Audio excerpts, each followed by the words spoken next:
The morning sun rose over Buckingham Palace on a cold February day, casting long shadows across the ancient stone walls that had witnessed centuries of British history.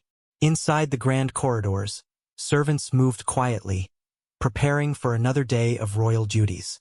The chandeliers sparkled with the light of 1,000 crystals, and the portraits of kings and queens from ages past looked down upon the living with their frozen expressions of dignity and power. Among the many people who worked within these walls, there was one man whose story would soon shake the very foundations of the monarchy. His name was Thomas Edward Harrington, and he had served as a royal guard for 23 years. He was 51 years old, with graying hair at his temples and deep lines around his eyes that spoke of years spent standing in silence, watching and protecting those he had sworn to serve. Thomas had grown up in a small village in Yorkshire, the son of a coal miner who had worked himself into an early grave to provide for his family. His mother, Elizabeth, had been a woman of remarkable strength and dignity, raising 5 children on almost nothing after her husband died. She had taught Thomas the values that would guide his entire life: honesty, loyalty, duty, and, above all, the importance of standing up for what was right, even when it was difficult. As a young man, Thomas had dreamed of escaping the poverty of his childhood. He had watched his father cough himself to death from the black lung disease that claimed so many miners, and he had vowed that his life would be different.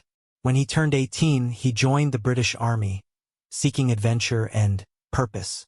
He excelled in his training, showing a natural discipline and dedication that impressed his commanding officers.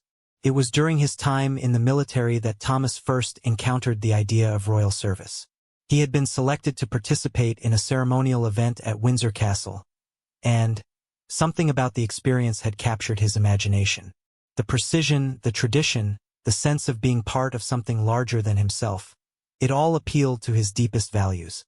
When the opportunity arose to apply for the Royal Guard, he seized it without hesitation. The selection process had been grueling. Thousands of soldiers applied, but only a handful were chosen. Thomas had to prove himself physically, mentally, and morally. He underwent extensive background checks, psychological evaluations, and interviews that seemed designed to break even the strongest candidates. But Thomas endured, driven by a determination that had been forged in the hardship of his youth.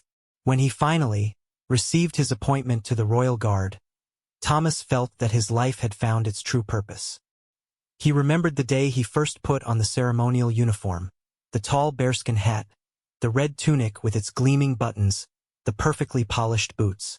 He had looked at himself in the mirror and seen not just a man in a costume, but a symbol of everything he believed in: duty, honor, and service to something greater than himself. For more than 2 decades, Thomas served with distinction. He stood guard at Buckingham Palace, Windsor Castle, and numerous royal residences. He traveled with the royal family on state visits and ceremonies. He witnessed births, deaths, weddings, and funerals. He saw prime ministers come and go, watched governments rise and fall, and observed the slow, steady march of time as it transformed the world around him. Throughout it all, Thomas remained faithful to his oath. He had sworn to protect the crown and its wearer, and he took that promise seriously. Even when his feet ached from standing for hours in the cold, even when his muscles screamed from holding the same position without moving, even when curious tourists tried to make him laugh or distract him from his duty, Thomas remained steadfast. He was, in every sense, the ideal royal guard. But something had been changing in Thomas over the past few years. It had started slowly, like a small crack in a dam that gradually widens until the entire structure threatens to collapse. The change had begun around the time of Queen Elizabeth's death, when the grief that swept across the nation had touched Thomas more deeply than he had expected. He had served Queen Elizabeth for most of his career, and, despite the formal distance that necessarily existed between a monarch and her guards, Thomas had developed a profound respect for her.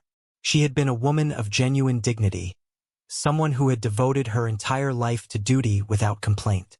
She had never sought the crown, having it thrust upon her when she was barely more than a girl, yet she had worn it with grace for 7 decades. Thomas remembered the day of Queen Elizabeth's funeral with painful clarity. He had been selected as one of the guards who would line the processional route, standing at attention as the coffin passed by.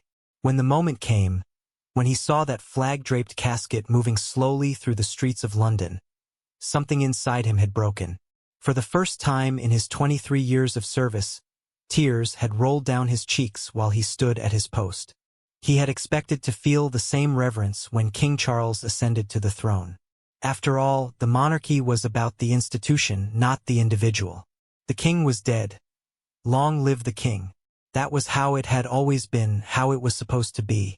But Thomas found that his feelings were more complicated than he had anticipated.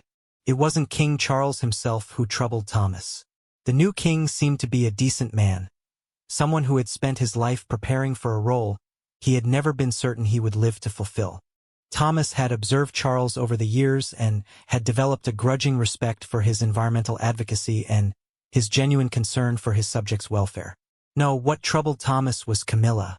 The woman who now wore the title of Queen Consort had been a source of controversy for as long as Thomas could remember.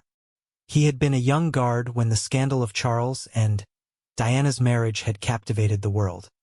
He had watched from his post as the beautiful princess, beloved by millions, had withered under the weight of her unhappy marriage and her husband's well-known affair. Thomas remembered Diana. He remembered her kindness to the staff, her genuine warmth toward everyone she encountered, her devotion to her sons. He remembered the way she would sometimes catch his eye as she passed, acknowledging him as a human being rather than just a piece of the scenery. And he remembered the devastating night when word reached the palace of her death in a Paris tunnel. The years that followed had been dark ones for the monarchy. The public's grief over Diana had turned, for many, into anger at the royal family and, particularly at Charles and Camilla. The woman who had been the other woman in the most famous marriage in the world had become a symbol of betrayal, of the monarchy's perceived cold-heartedness, of everything that was wrong with the institution. But time has a way of softening memories. Gradually, Camilla had been rehabilitated in the public eye. She and Charles had eventually married, and she had taken on royal duties with what appeared to be genuine dedication. By the time Elizabeth died, polls showed that many Britons had accepted Camilla, if not embraced her. The late queen herself had expressed her wish that Camilla would one day be known as Queen Consort. Thomas, however, had not forgotten. He could not forget, because Thomas knew things that the public did not know, things that he had witnessed during his years of silent service. The royal guards are trained to be invisible. They are taught to see everything while appearing to notice nothing. They stand in corridors and doorways, present but unacknowledged, privy to conversations and scenes that their superiors assume they do not understand or remember. Most guards maintained this professional distance, filing away what they witnessed in the locked vaults of their memories, never to be spoken of. But Thomas had a remarkable memory, and, over the years, he had accumulated observations that painted a picture very different from the one presented to the public. He had seen Camilla's true face, the one she showed when she thought no one was watching. He had heard comments and witnessed behaviors that had slowly eroded his ability to respect her. There was the time, shortly after Elizabeth's death, when Thomas had been stationed outside a private room where Camilla was meeting with her personal secretary. He had heard her voice through the door, speaking with contempt about the late queen's legacy. "The old woman's finally gone," she had said, with a laugh that contained no warmth. "Now we can make some real changes around here." There was the afternoon when Thomas had witnessed Camilla berating a young servant who had accidentally spilled tea on a tablecloth. The servant, a girl of barely 20, had apologized profusely and offered to clean the mess immediately. But Camilla had launched into a tirade so vicious that the girl had fled the room in tears. Thomas had later learned that the servant had resigned, too humiliated to continue working at the palace. There were the countless small cruelties that Thomas had observed over the years. The dismissive way Camilla spoke to staff members she considered beneath her, the way she rolled her eyes at public events when she thought the cameras weren't on her, the difference between her public smile and her private scowl. Thomas had watched and remembered it all. But what truly haunted Thomas was something he had discovered by accident. something that he had never spoken of to anyone but that had slowly poisoned his soul over the years. It had happened about 5 years ago, during a particularly chaotic period at the palace. Thomas had been assigned to secure a rarely used wing of Buckingham Palace that was being prepared for renovation.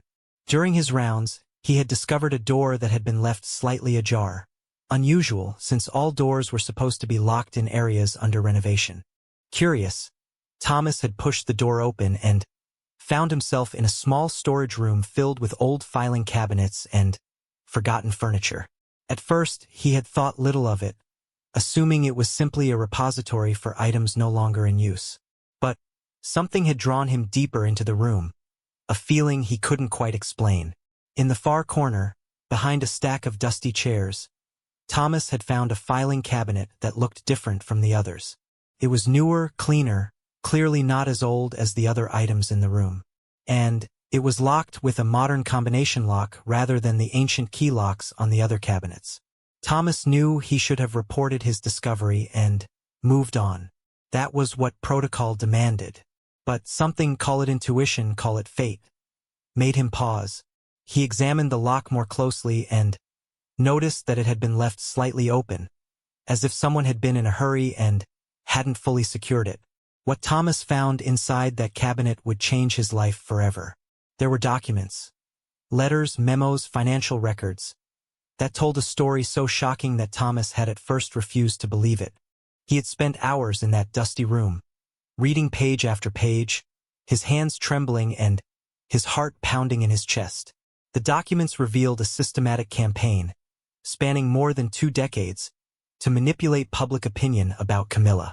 There were records of payments to journalists, arrangements with public relations firms, and communications with politicians who had agreed to speak favorably about her in exchange for various considerations. There were also records of more sinister activities. Surveillance of people who had been critical of Camilla, efforts to discredit journalists who had written unfavorably about her, and even suggestions that certain accidents had befallen individuals who had posed a threat to her reputation. Most damning of all were the documents related to Diana.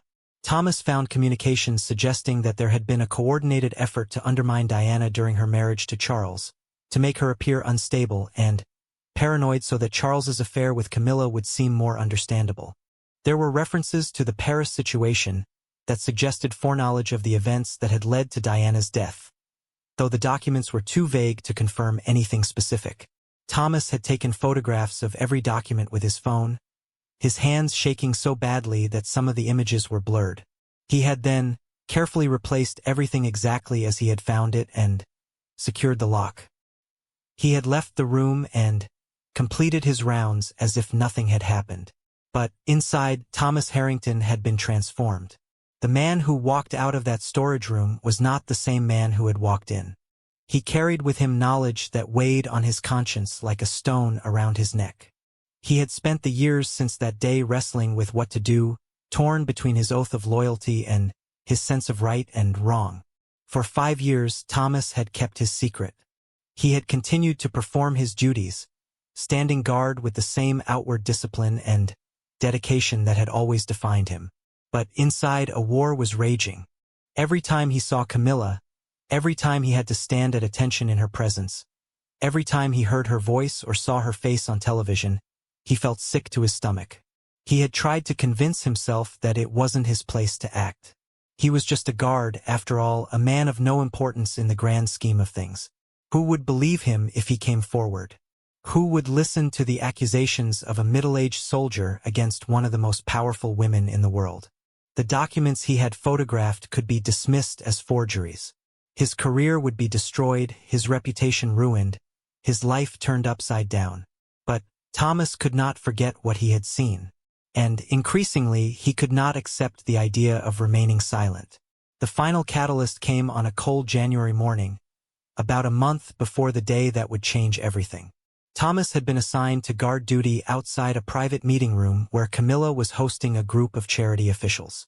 As always, he stood motionless, his face expressionless, appearing to notice nothing. But Thomas noticed everything.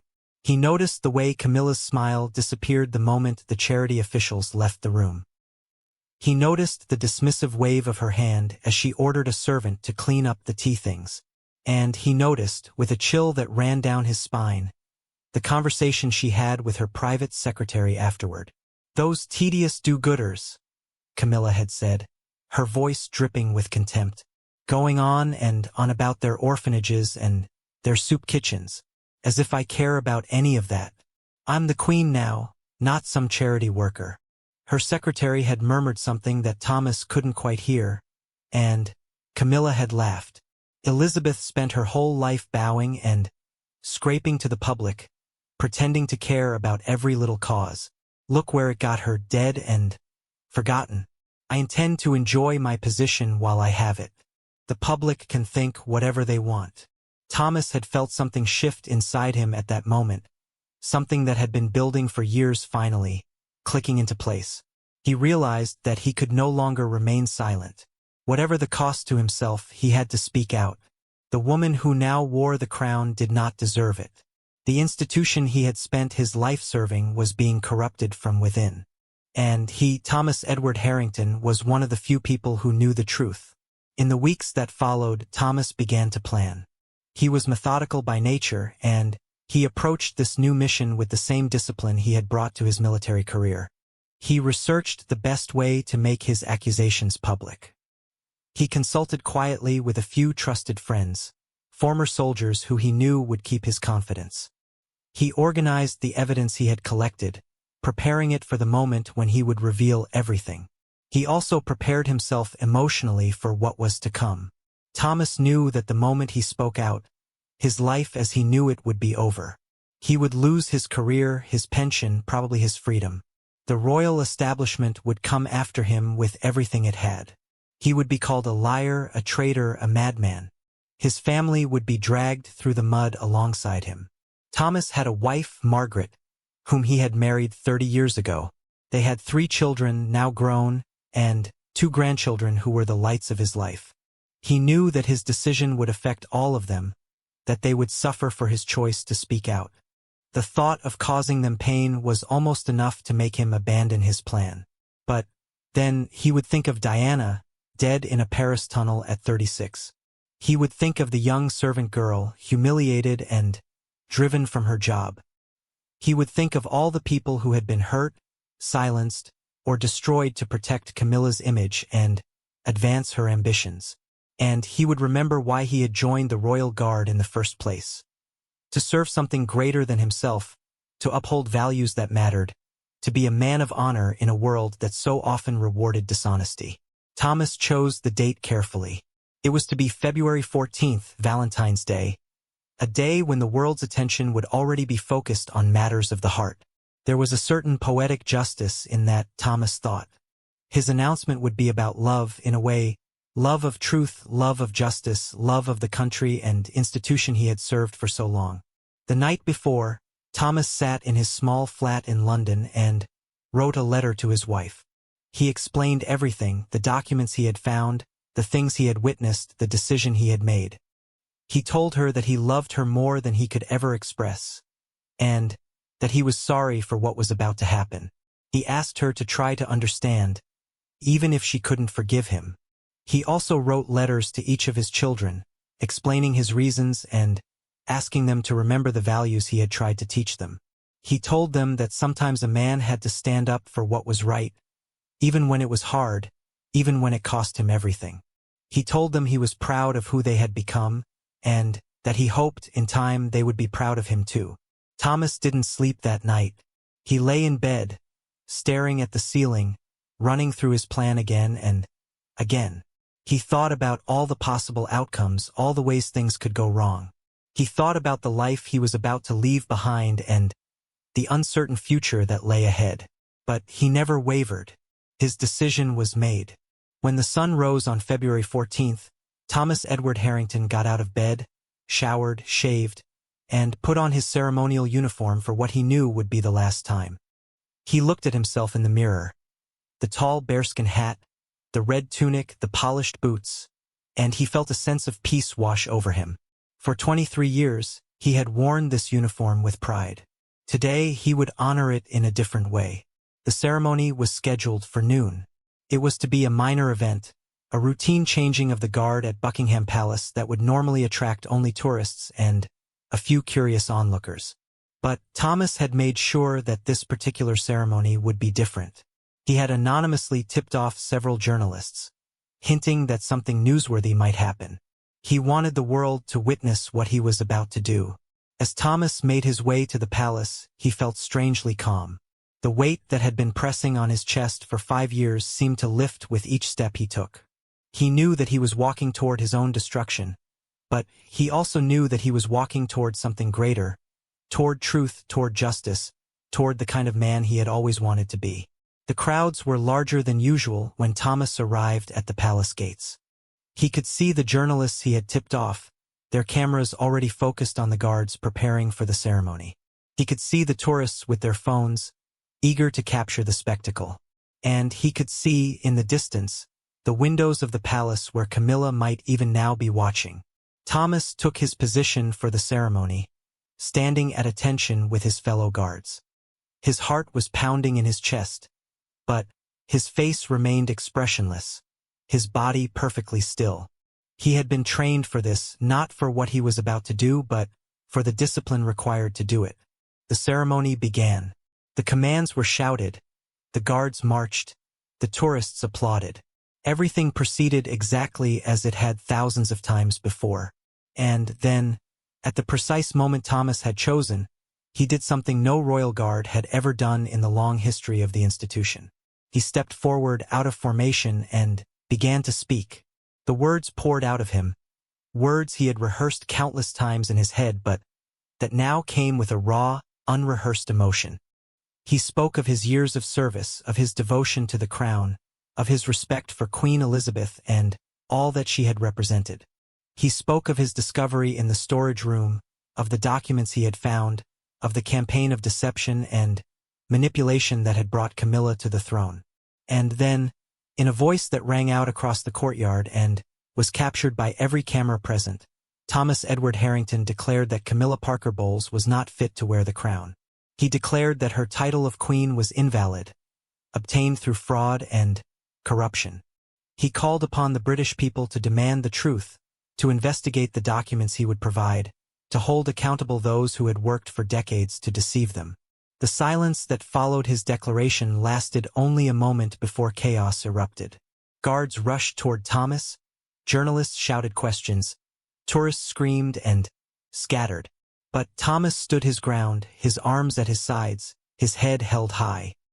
He made no attempt to resist as his fellow guards seized him and began to drag him away. As he was led past the palace gates, Thomas looked up at the windows one last time. He thought he saw a face there, watching from behind the glass. A face twisted with fury and fear. He couldn't be sure if it was Camilla or someone else, but it didn't matter. The truth was out now. Whatever happened to him, the truth would survive. Thomas Edward Harrington disappeared into the custody of palace security, and, within hours, his name would be known around the world. The story of the royal guard who publicly renounced the Queen had begun, and nothing would ever be quite the same again. The news of Thomas Harrington's public declaration spread across the world with the speed of wildfire. Within minutes of his removal from the palace courtyard, videos of his speech were being shared on social media, viewed by millions of people who could scarcely believe what they were seeing. By the time the sun set on that Valentine's Day evening, Thomas Harrington had become the most talked-about person on the planet.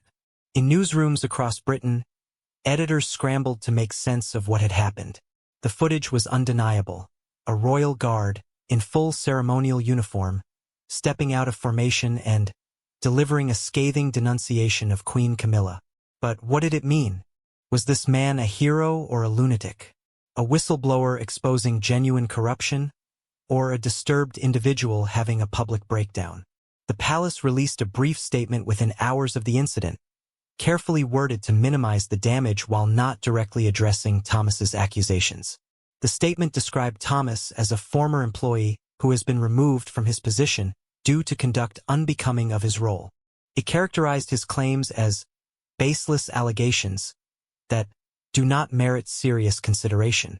The statement assured the public that appropriate authorities would be handling the matter. But the statement did little to quell the growing storm. People wanted answers, not dismissals.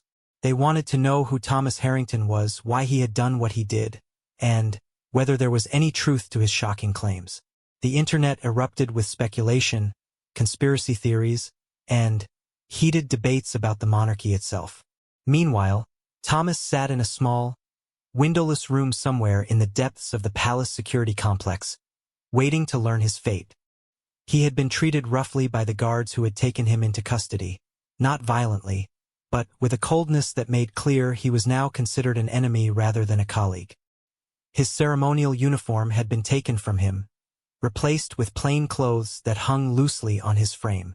His phone, his wallet, his wedding ring, everything had been confiscated. A parade of officials came to question him over the following hours.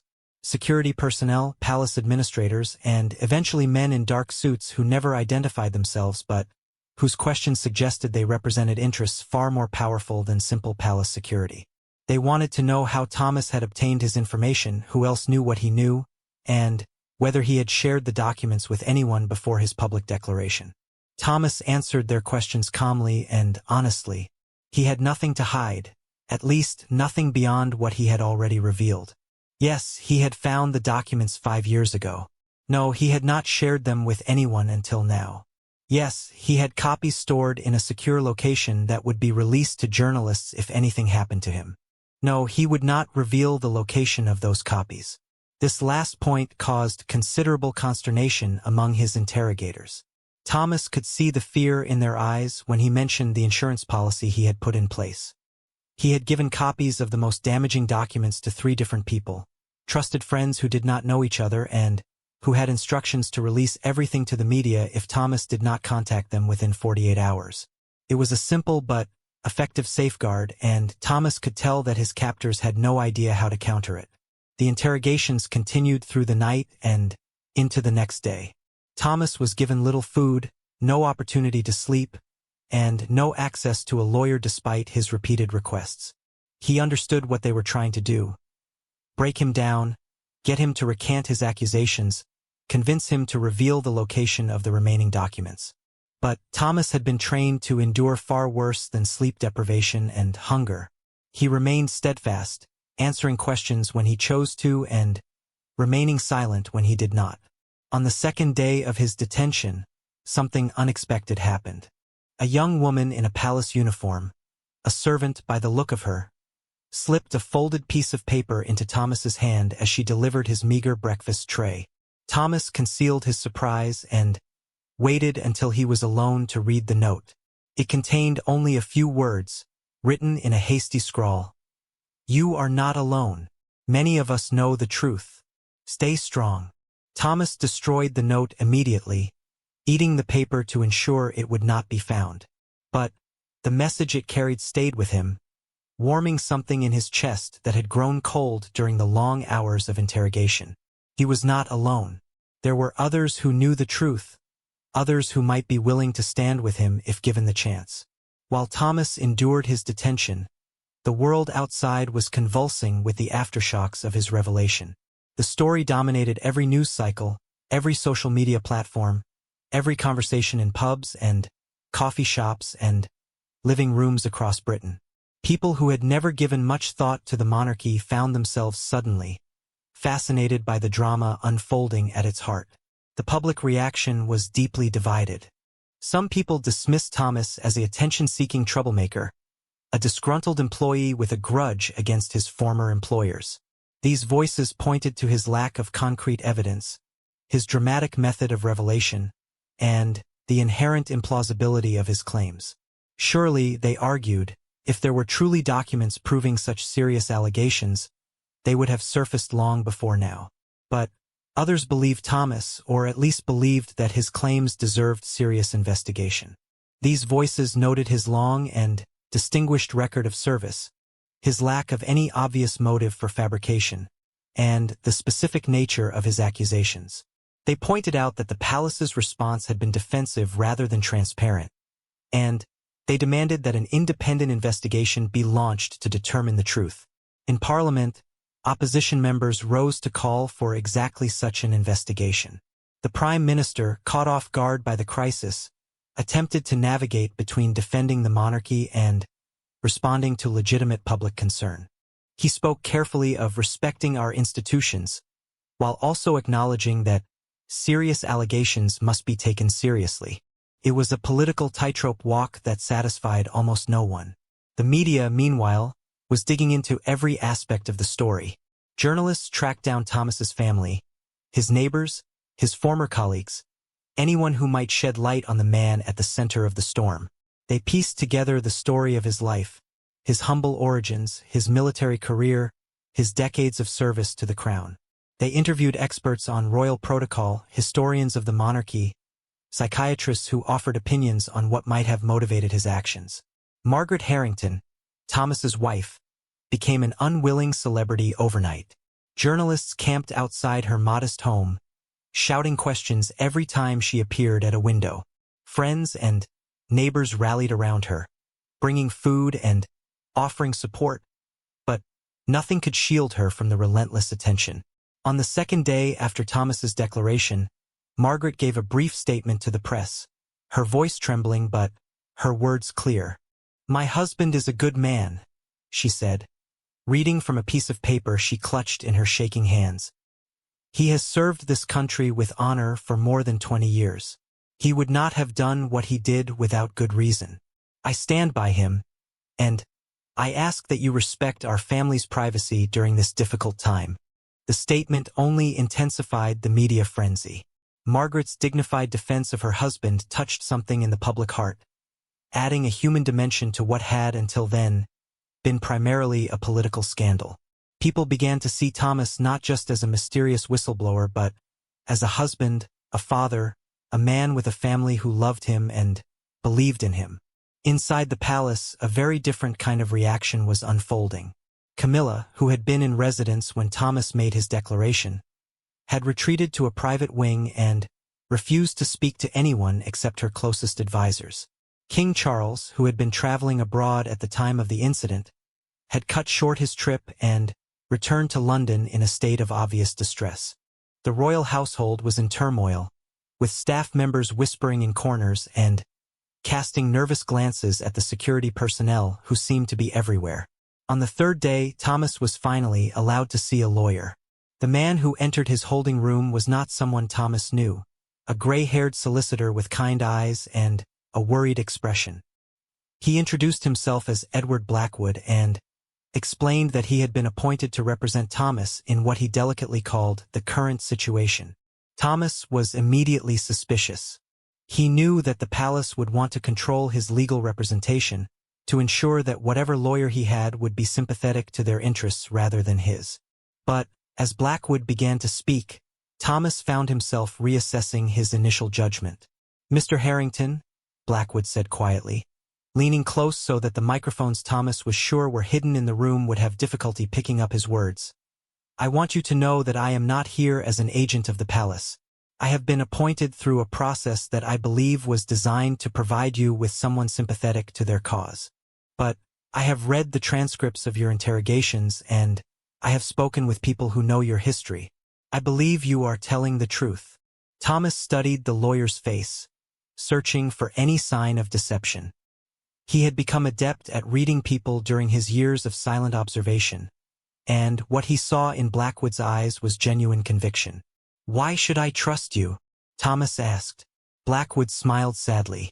"You shouldn't, not entirely. You would be foolish to trust anyone completely in your current position. But I can tell you that I have my own reasons for wanting to see the truth come out. I have represented clients who have been destroyed by people in positions of power, and I have spent my career believing that the law should protect the weak against the strong, not the other way around. If your accusations are true, and I believe they are, then what you have done is an act of extraordinary courage that deserves to be supported, not suppressed." Over the following hours, Blackwood explained the legal situation Thomas was facing. He could be charged with a variety of offenses, from breach of the Official Secrets Act to defamation, depending on how aggressively the Crown chose to pursue him. His best defense, Blackwood argued, would be to prove the truth of his accusations, but doing so would require the documents Thomas claimed to possess. Thomas listened carefully, weighing his options. He had planned for many contingencies, but he had not anticipated having an ally inside the system. If Blackwood was genuinely on his side, he could be invaluable. If he was a plant designed to win Thomas's trust and extract information, then confiding in him could be disastrous. In the end, Thomas decided to trust his instincts. There was something about Blackwood that reminded him of his own father, a fundamental decency that seemed impossible to fake. He told the lawyer about the documents he had photographed, about the storage system he had set up to preserve them, and about the friends who held copies as insurance. Blackwood's eyes widened as Thomas described the contents of the documents. "My God," he whispered when Thomas finished. "If even half of this is true." "It's all true," Thomas said firmly. "Every word. I saw those documents with my own eyes. I photographed them myself. And I've spent 5 years watching that woman, seeing her true nature, knowing what she did to get where she is. She doesn't deserve the crown. She doesn't deserve any of it." Blackwood was silent for a long moment, processing what he had heard. Then he nodded slowly. "We need to get those documents into the public domain," he said. "As long as they remain hidden, your accusations are just words. Once they're out there, once people can see for themselves what you found, everything changes." "I know," Thomas said. "But how? I'm locked up here, unable to contact anyone. My friends have instructions to release the documents if I don't contact them within 48 hours. But that deadline passed yesterday. They should have already sent everything to the journalists I designated." Blackwood's expression grew troubled. "About that," he said slowly, "I'm afraid I have some difficult news. Your friends, the ones you trusted with the documents, they've been taken into custody as well. The authorities have been very thorough. They've tracked down everyone you've had significant contact with over the past several months and questioned them all. Several have been detained under emergency security provisions." Thomas felt his stomach drop. He had known that the palace would try to suppress his evidence, but he had hoped that his precautions would be sufficient. "All of them?" he asked, his voice barely above a whisper. "All that we know of," Blackwood confirmed. "The documents may still exist somewhere. Your friends may have hidden them before they were taken, or there may be copies that the authorities haven't found. But for now, we have to assume that your insurance policy has been compromised." Thomas closed his eyes, fighting the despair that threatened to overwhelm him. He had sacrificed everything, his career, his freedom, possibly his life, to expose the truth. And now it seemed that all his sacrifices might be for nothing. The palace had moved quickly and efficiently to contain the damage, and Thomas was left with nothing but his word against theirs. But even as despair gripped him, a small flame of determination continued to burn in Thomas's heart. He thought of his mother, Elizabeth, who had raised 5 children in poverty and never lost her dignity. He thought of his father, who had worked himself to death in the coal mines so that his family might have a better life. He thought of Diana, beautiful and doomed, destroyed by the very people who should have protected her. And he thought of all the others, the servants humiliated, the journalists silenced, the ordinary people manipulated, who had been sacrificed on the altar of Camilla's ambition. "No," Thomas said, opening his eyes and meeting Blackwood's gaze with renewed resolve. "This isn't over. There have to be other copies, other witnesses, other ways to prove what I know. The truth doesn't disappear just because powerful people want it to. It's out there somewhere, and we're going to find it." Blackwood studied Thomas for a long moment, then nodded slowly. "You're right," he said. "The truth has a way of surfacing, no matter how deeply it's buried. But finding it is going to be dangerous. The people who are working to suppress your evidence won't hesitate to do whatever is necessary to protect themselves. Are you prepared for that?" "I've been preparing for it for 5 years," Thomas said. "I knew when I stepped forward that I was putting everything at risk. I'm not afraid of what they might do to me. The only thing I'm afraid of is dying without seeing justice done." Outside the walls of Thomas's prison, the world continued to debate his claims. The initial frenzy had settled into a more sustained level of interest, with new developments reported daily and opinion columns published on both sides of the question. Some called for Thomas's release and a full investigation. Others demanded that he be prosecuted to the fullest extent of the law for defaming the Queen. What no one outside a small circle knew was that behind the scenes, a different kind of battle was being waged. Within the palace itself, factions were forming, alliances were shifting, and long-buried secrets were beginning to stir. One of those who watched the unfolding drama with particular interest was a woman named Sarah Collins. Sarah was 53 years old, with silver-streaked hair and intelligent eyes that had seen more than most people could imagine.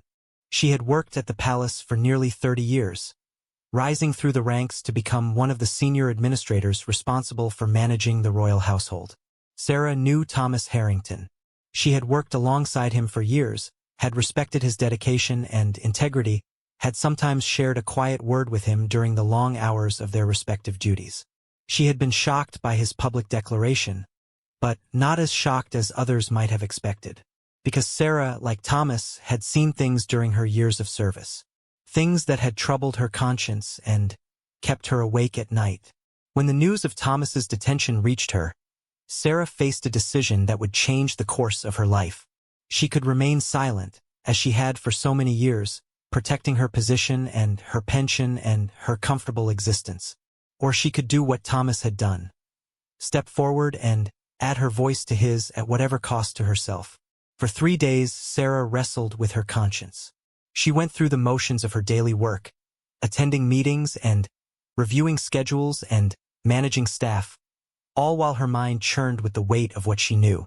She watched Camilla's carefully controlled public appearances, saw the concern etched on King Charles's face, observed the tense atmosphere that had descended over the palace like a shroud. And she remembered.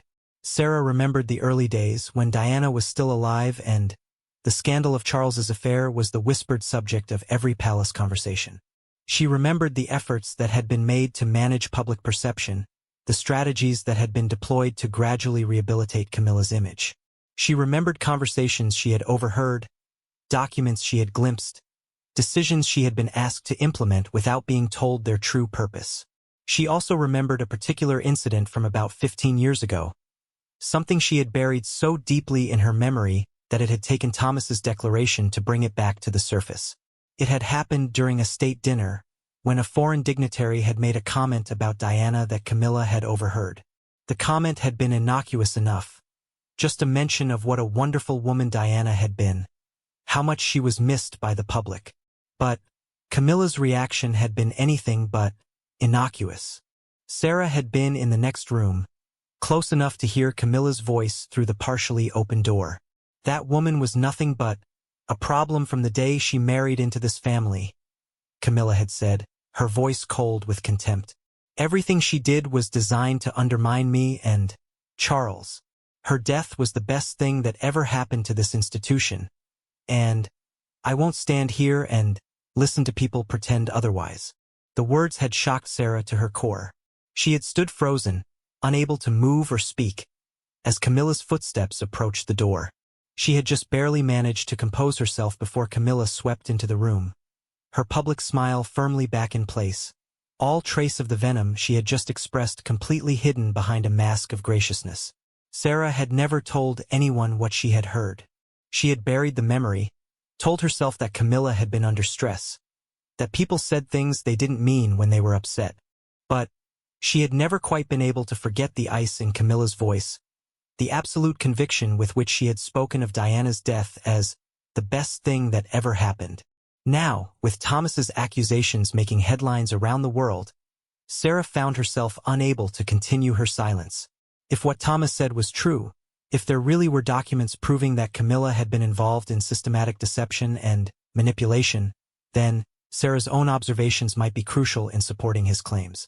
Her testimony could corroborate his story, lend credibility to accusations that were otherwise just one man's word against the royal establishment. On the 4th day after Thomas's declaration, Sarah made her decision. She wrote a letter to Edward Blackwood, whose name she had seen in news reports as Thomas's lawyer. In the letter, she explained who she was, what she had witnessed during her years of service, and her willingness to testify in support of Thomas's claims. She sealed the letter, walked out of the palace, and posted it in a mailbox 3 streets away, her heart pounding with a mixture of fear and liberation. What Sarah didn't know was that she was being watched. The palace security apparatus, working in overdrive since Thomas's declaration, had placed everyone with potential knowledge under surveillance. Sarah's departure from the palace, her walk to the mailbox, her posting of the letter, all of it was captured by cameras and reported to those who were managing the crisis. Within hours of Sarah posting her letter, she was called into a meeting with the head of palace security. The meeting was brief and brutal. Sarah was informed that her employment was being terminated, effective immediately. She was given 30 minutes to collect her personal belongings and was escorted from the premises by armed guards. As she walked through the gates that she had entered every day for nearly 30 years, Sarah felt tears streaming down her face. Tears of grief for all she had lost, but also tears of relief that she had finally done what her conscience had demanded. The letter Sarah had written never reached Edward Blackwood. It was intercepted, read, and destroyed before it could leave the postal system. But Sarah herself could not be so easily disposed of. As a former senior palace administrator with decades of service, she had connections, allies, and knowledge that made her a significant threat. She also had nothing left to lose. When journalists showed up at Sarah's door the following morning, alerted by a friend who had heard about her sudden dismissal, she invited them in and told them everything. She spoke for 4 hours, detailing what she had seen and heard during her years of service, corroborating many of Thomas's claims, and adding new accusations of her own. By the time she finished, the journalists were staring at her with expressions of stunned disbelief. The story that emerged from Sarah's interview hit the media like a bomb. Here was not just a single disgruntled guard, but a senior palace official with 30 years of service, confirming and expanding upon Thomas's accusations. Sarah's testimony included specific incidents, names, dates, and details that lent credibility to claims that had previously been dismissed as unsubstantiated. The pressure on the palace, already intense, became unbearable. That night, as Sarah sat alone in her apartment watching the news coverage of her interview, her phone rang. The caller's number was blocked, and when Sarah answered, she heard a voice she didn't recognize. A woman's voice, elderly but strong.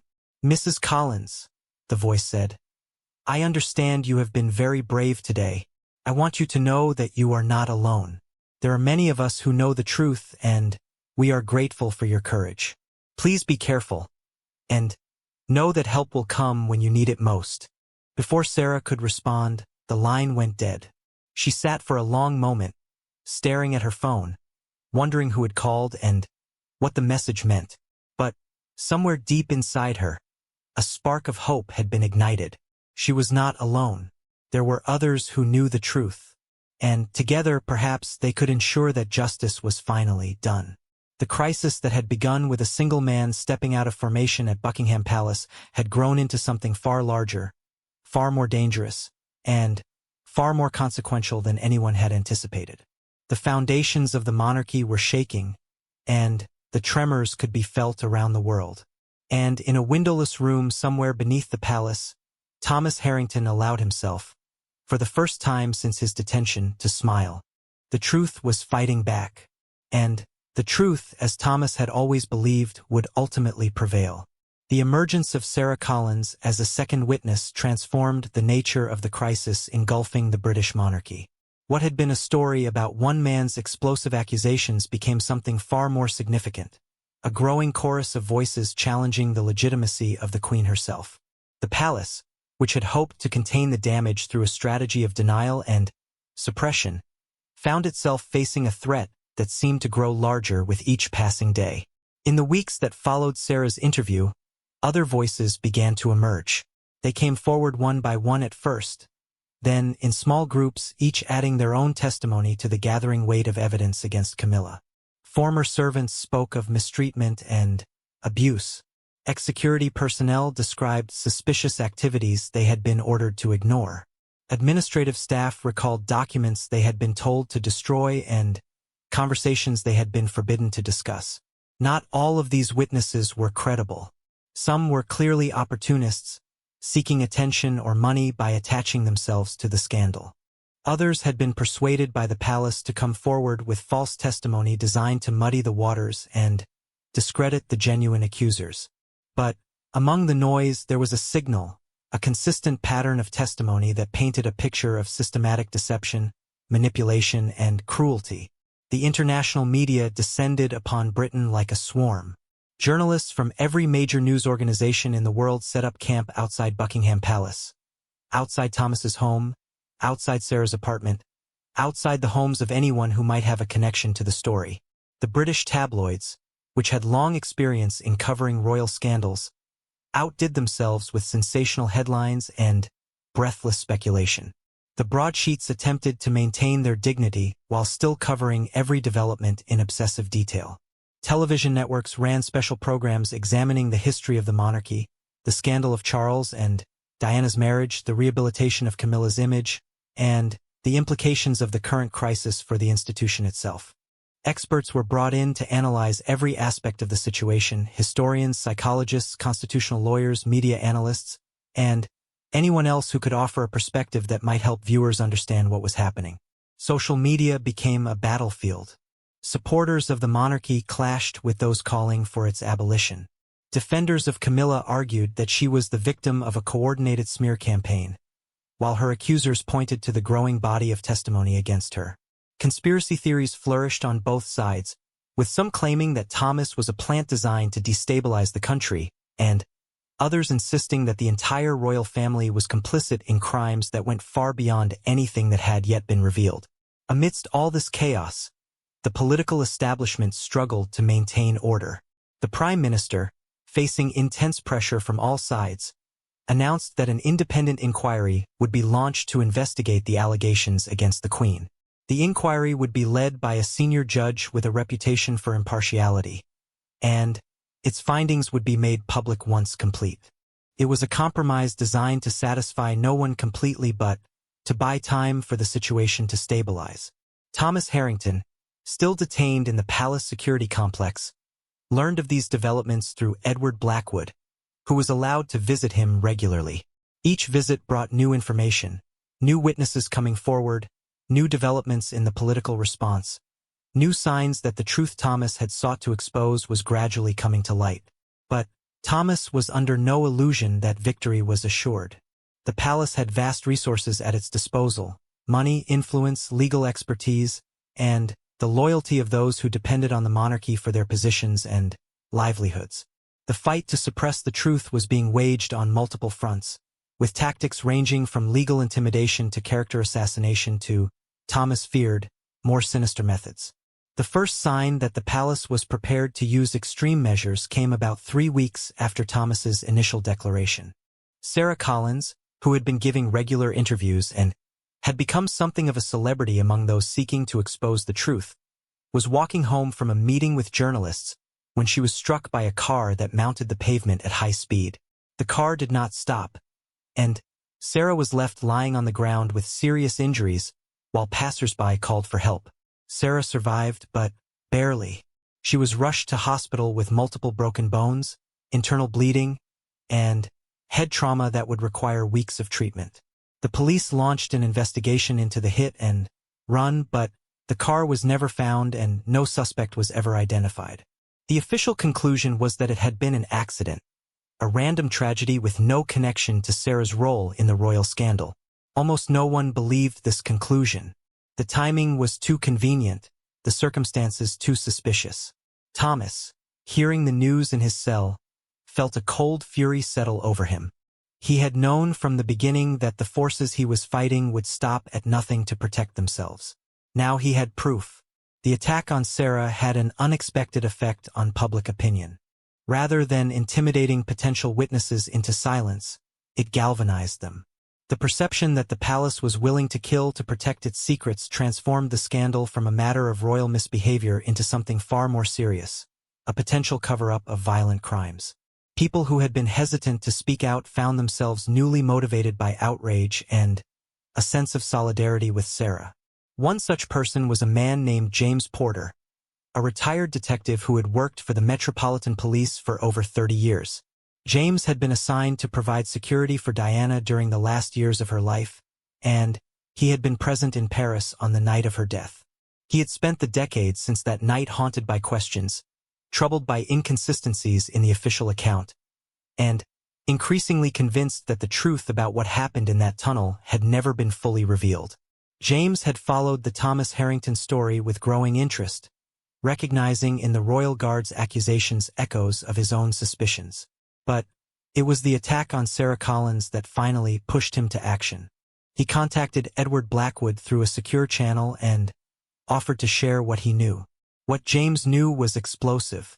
As a member of the security detail, he had been privy to information that had never been made public. He had seen communications between palace officials in the hours before Diana's death that suggested advanced knowledge of what was about to happen. He had observed the behavior of certain individuals in the immediate aftermath, behavior that had struck him as inconsistent with genuine shock and grief. And he had kept copies of documents that had been ordered destroyed, hidden away for more than 2 decades in case they were ever needed. When Blackwood presented James's testimony to Thomas, the imprisoned guard felt something he hadn't allowed himself to feel in weeks. Hope. James's evidence, combined with the documents Thomas had photographed and the testimony of Sarah and the other witnesses, could form the foundation of an irrefutable case. The truth that Thomas had spent 5 years protecting might finally see the light of day. But getting that evidence to the public would not be easy. The inquiry that the government had established was controlled by people with close ties to the palace.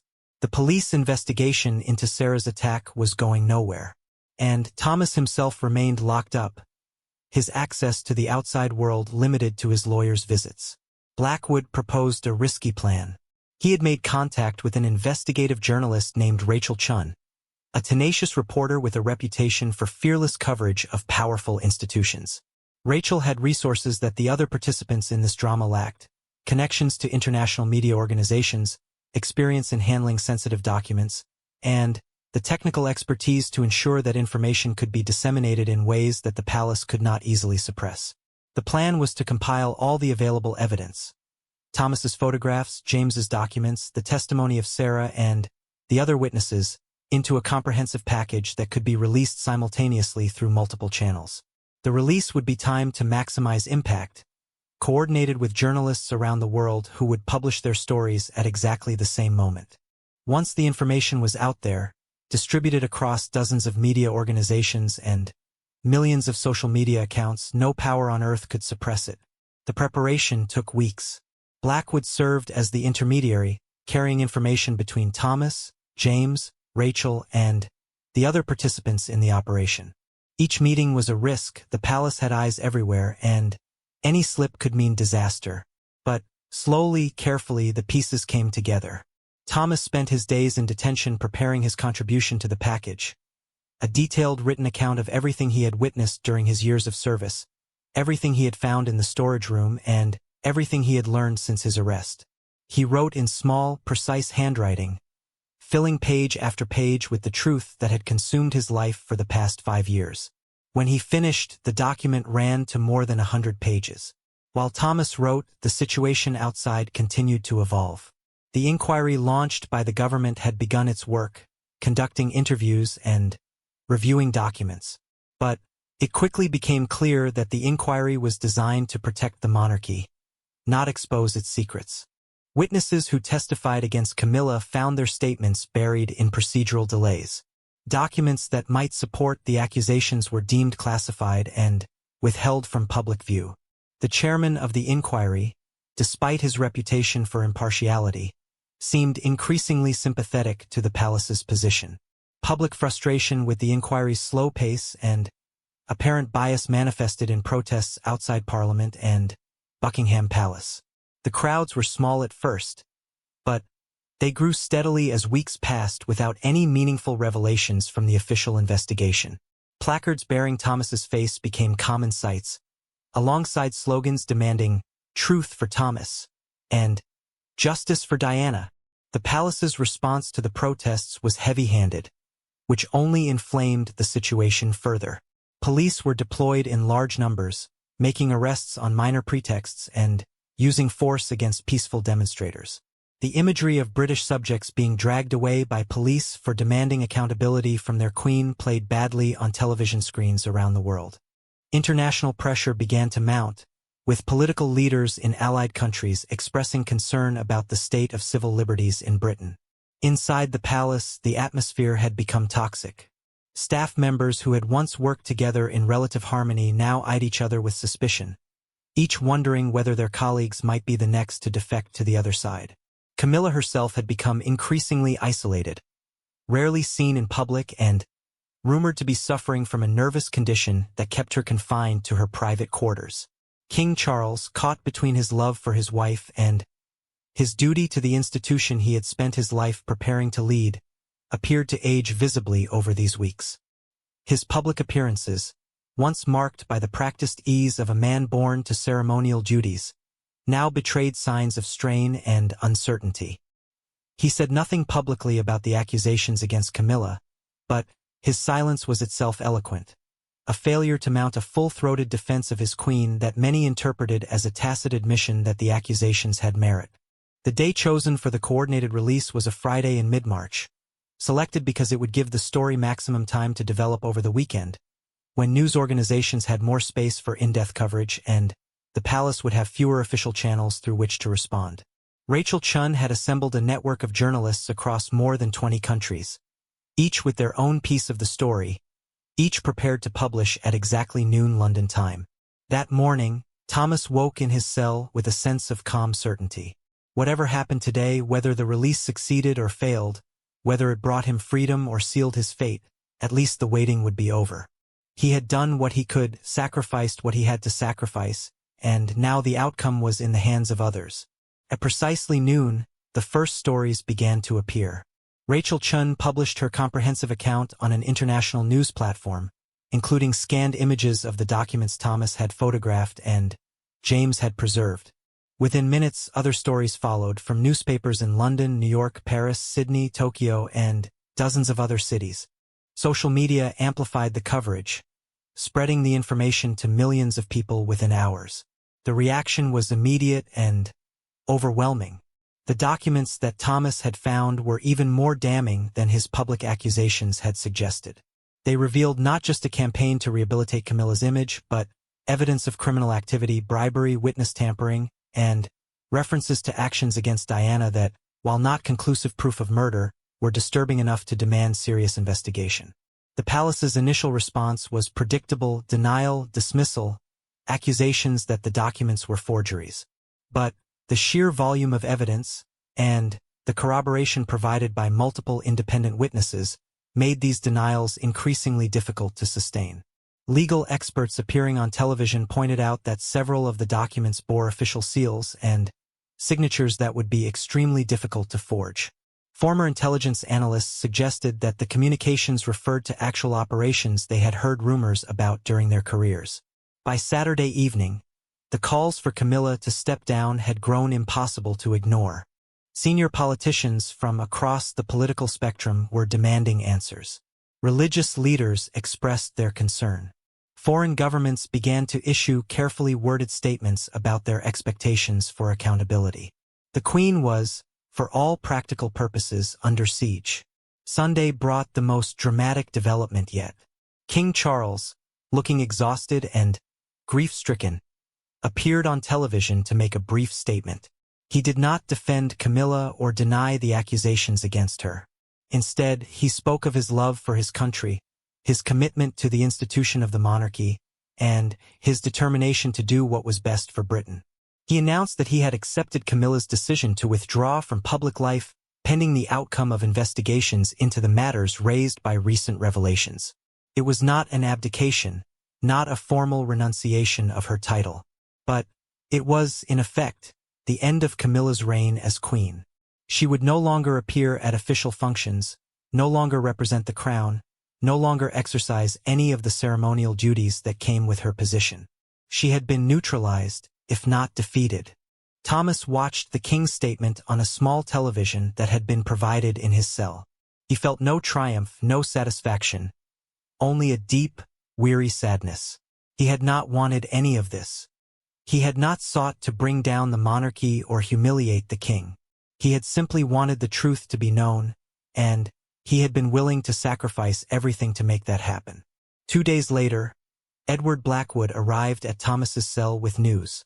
The government, under enormous pressure to demonstrate that it was taking the accusations seriously, had ordered Thomas's release pending the completion of a new, genuinely independent investigation. He was to be freed that afternoon, after nearly 6 weeks of detention.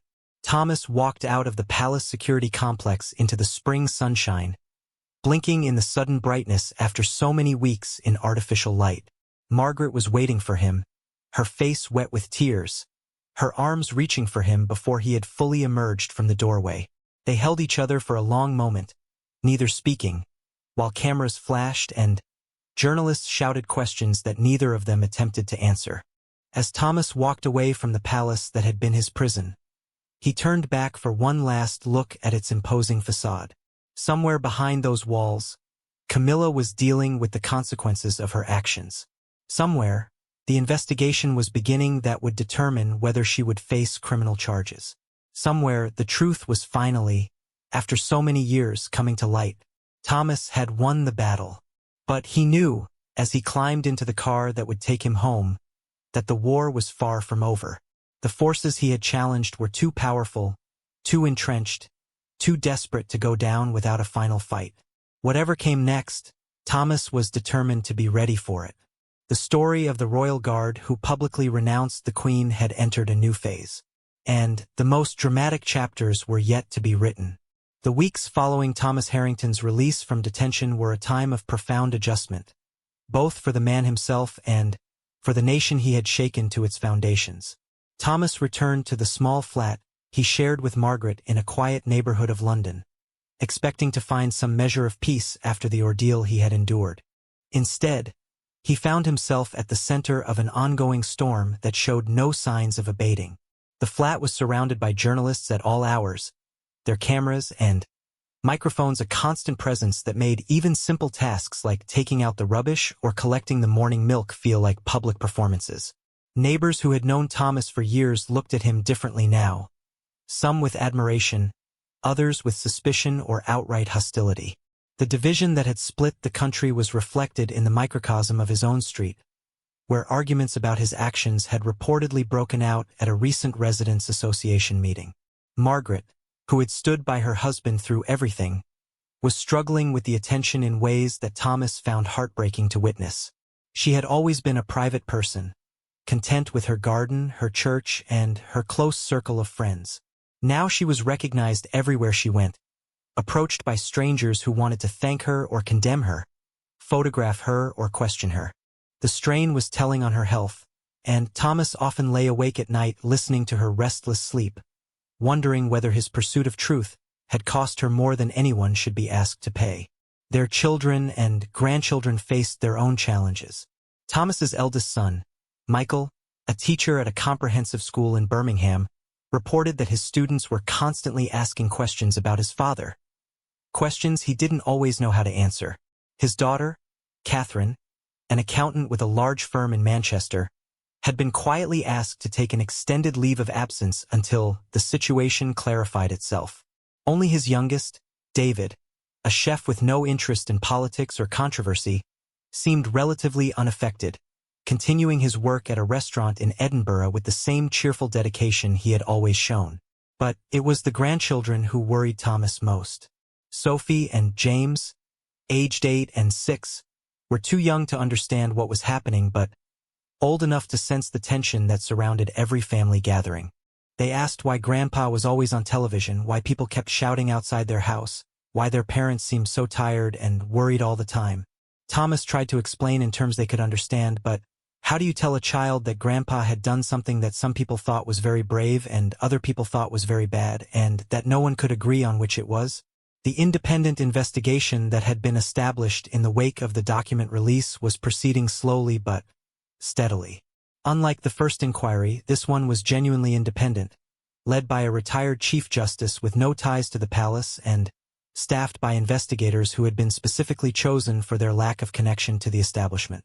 They were methodical, thorough, and seemingly immune to the political pressure that had corrupted earlier efforts to find the truth.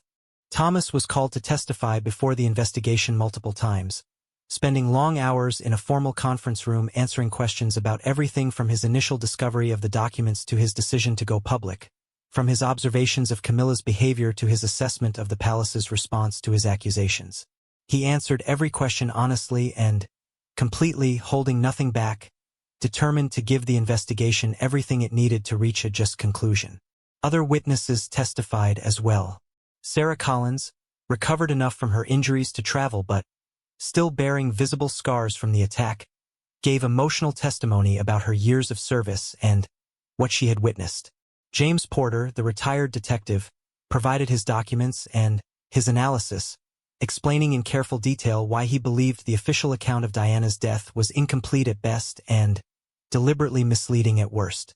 Dozens of other former palace employees, emboldened by the protection the investigation offered, came forward with their own stories. The evidence that emerged from these testimonies was devastating. It painted a picture of a palace that had been run, for decades, as a machine designed primarily to protect and advance Camilla's interests. Documents showed payments to journalists, arrangements with public relations firms, and pressure applied to politicians who had threatened to raise uncomfortable questions. There were records of surveillance operations targeting critics, including detailed dossiers on their personal lives, their finances, and their vulnerabilities.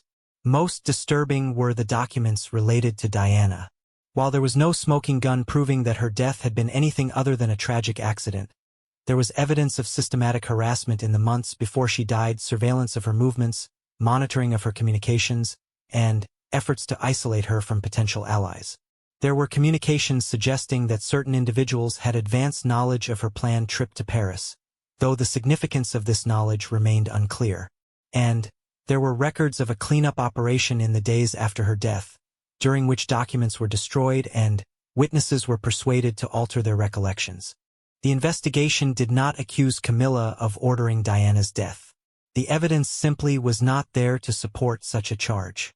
But it did conclude that there had been a coordinated campaign to make Diana's life miserable, that this campaign had been conducted with at least the tacit approval of Camilla and those closest to her, and that the response to Diana's death had prioritized protecting the conspirators over finding the truth. These findings, while stopping short of the most explosive accusations, were damning enough to transform public opinion decisively against the Queen. As the investigation proceeded, political pressure on the monarchy intensified. Republican movements that had long existed on the margins of British politics suddenly found themselves with mainstream support. Polls showed that, for the first time in modern history, a majority of British citizens favored at least reconsidering the role of the monarchy. Politicians who had once been reliable defenders of the crown began to distance themselves, sensing the shifting winds of public opinion. King Charles attempted to navigate this crisis with the same combination of dignity and flexibility that had characterized his mother's reign. He gave speeches acknowledging the pain that recent revelations had caused, promising reforms that would make the palace more transparent and accountable. He announced changes to the way royal finances were managed, opening previously secret accounts to public scrutiny. He even met privately with Thomas Harrington, in a meeting arranged through Edward Blackwood that remained secret from the press. Thomas never spoke publicly about what was said in that meeting, but those who knew him well noticed a change in his demeanor afterward, a softening of the rigid determination that had characterized him since his public declaration. When asked about the king, Thomas would say only that Charles was a good man in an impossible position, and that he bore no personal animosity toward the monarch himself. Camilla, meanwhile, had effectively vanished from public life. She remained in residence at one of the smaller royal properties, surrounded by a small staff of loyalists and protected by security that kept all visitors at a distance. Occasionally, paparazzi photographs would surface showing her walking in the gardens or sitting by a window, looking gaunt and aged beyond her years. She gave no interviews, issued no statements, and made no attempt to defend herself against the accusations that continued to swirl around her. Some observers speculated that she was simply waiting out the storm, confident that eventually public attention would move on and she could quietly resume her place at the king's side. Others suggested that she was suffering from a genuine breakdown, unable to cope with the destruction of the image she had spent decades constructing. A few whispered that she was preparing some kind of dramatic counterstrike, gathering her remaining allies for a final attempt to turn the tables on her accusers. Thomas had his own theory about Camilla's silence. He believed that she was trapped, caught between the impossibility of defending the indefensible and the danger of saying anything that might provide additional ammunition to her enemies. Every word she spoke could be used against her, every action scrutinized for evidence of the character flaws that the investigation had exposed. Her only option was to say nothing and hope that the world's attention would eventually turn elsewhere. But the world's attention showed no signs of wandering. The story of the royal guard who had challenged the queen had captured the global imagination in a way that transcended ordinary news cycles. It had become a symbol of something larger, of the ordinary person standing up against power, of truth prevailing over lies, of justice ultimately being served despite the best efforts of those who sought to suppress it. People around the world followed the developments with passionate interest, debating the implications for their own institutions and the lessons that might be drawn for their own struggles against corruption and abuse of power. Thomas himself became an unlikely celebrity. Requests for interviews, speaking engagements, and book deals flooded in faster than he could process them. Hollywood producers contacted his lawyer about film rights to his story. Universities offered him honorary degrees. Organizations ranging from anti-corruption watchdogs to veterans groups wanted him to serve as their spokesperson or figurehead. Thomas declined almost all of these offers.